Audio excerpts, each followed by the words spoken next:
Hey everyone, it's Bobby from Forsaken Legends with another update video. This one's pretty massive, and I just want to apologize in advance. I've actually got I'm getting over a sinus infection, so I have a cough drop in my mouth so I don't cough at you repeatedly.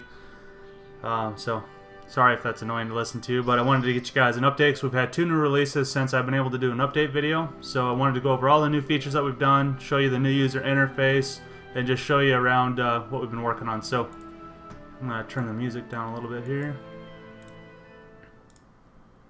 That way you can hear me better. Okay, so just want to run through the specific notes for each of these latest builds. First off, I ran across this building here. It looks like some of the players are working on building a massive city here. So I'm just going to walk up to this. They're working on looks like a windmill there. It's kind of cool.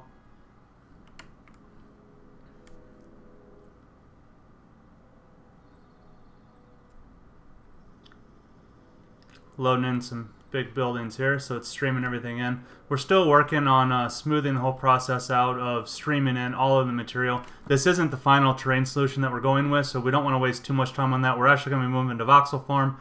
They did have their version 3 release, so we can start looking into that too, to move over to the voxel technology that we wanted to use. One of the little things you can see is we've got flocks of birds. We're trying to add some life to the environment. There is a building that spells out high. That's pretty cool. This is a pretty massive building over here.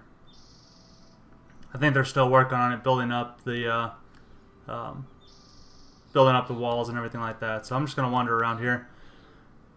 We've been working on the aggro range for the wolves, trying to just make the overall gameplay experience a little smoother. You can see that monsters are roaming around. You can see that there's a troll off in the distance there in the tree there. Let me get a little closer. Run over this way. Looks like we have a little lag on the server right now. What we're going to be working on next is fixing a lot of the underlying bugs and things like that to make the gameplay experience smoother. So we are working on the bugs and things like that next. You can see the trolls wandering around. I'm sure I'll be able to kill them, but monsters start scaling a lot better now, so they're a little harder to take out. So I'll go ahead and fight them here.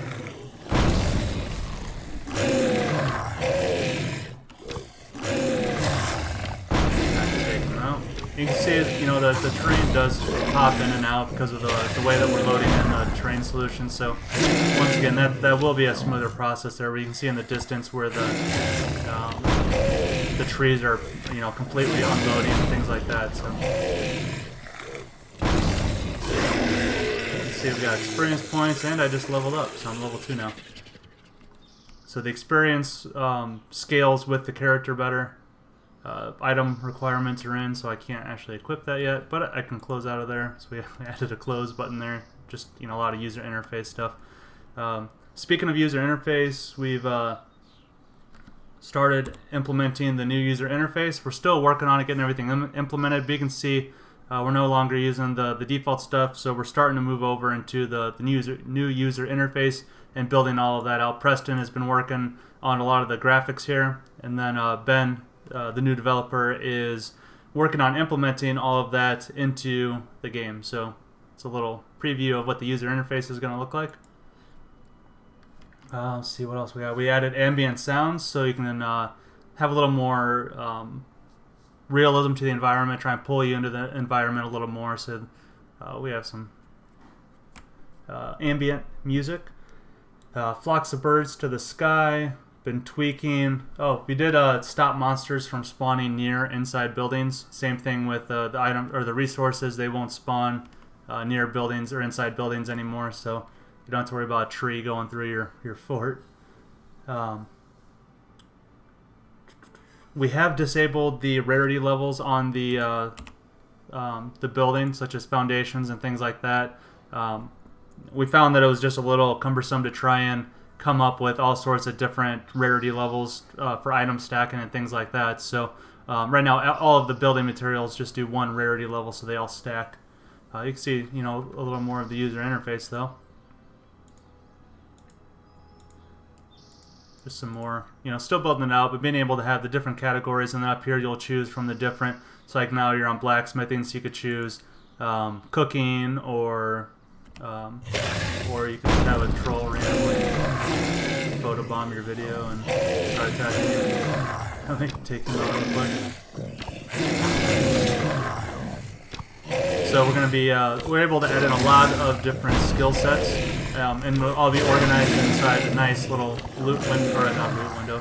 Again, multitask. A nice little crafting window, nice and organized for you to be able to find what you're trying to do. It's a nice armor, but I'm not level 5 yet. So we got particle effects when a character levels up. The monsters will scale higher, so the higher monster that you kill, the more experience that you'll gain. Monsters don't spawn on top of each other anymore.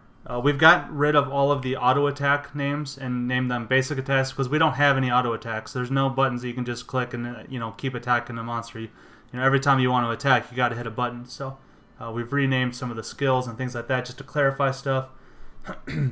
We added volume options so players don't have their eardrums blown out every time they open the game. Rework on the user interface. Oh, the monsters roam around. I think I said that already. My brain's a little fuzzy.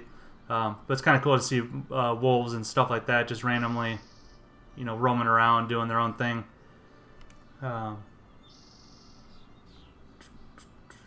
We fixed some of the network spawn items so that there was a little desyncing going on between players. So we fixed all of that up so now everyone's got the same thing in front of them. And then we've also added player coordinates. So you can see up here, you can see your coordinates, and it'll update as you go. That way, if you're trying to teleport to a friend or something like that, everyone has access to this development menu where you can teleport yourself to. You can teleport yourself to any position. So you can teleport yourself to another player, or if you want to teleport yourself to your base, you can write down your coordinates, and then you can teleport back nice and easy. So. I think that's all for the new features for this. We're really just starting to build out the gameplay experience. We've got the resource gathering, of course, still. Wow, that was pretty trippy. And then building. So yeah, what we're working on next is just the some of the bugs and things like that. And as you see, trying to optimize the server more so it doesn't take as many resources when you're loading in and out of areas and things like that. So. A lot of that stuff will be solved when we move to Voxel Farm, but we're just trying to make do with what we have right now, so that we're not just duplicating work over and over. If you have any questions or comments, feel free to ask on our forums or here on the video. If you're not a part of our pre-launch yet, I invite you to just check the game out, check our pre-launch page out, and if there's a package that you want to jump in at to start playing the game right away, we'd love to have you in the community as well. So. Hope all of you guys have a great day, and I'll have another update video out as soon as we have another build showing all the bugs that we fixed and optimizations and things like that. So I will talk to you guys in another video. Thanks.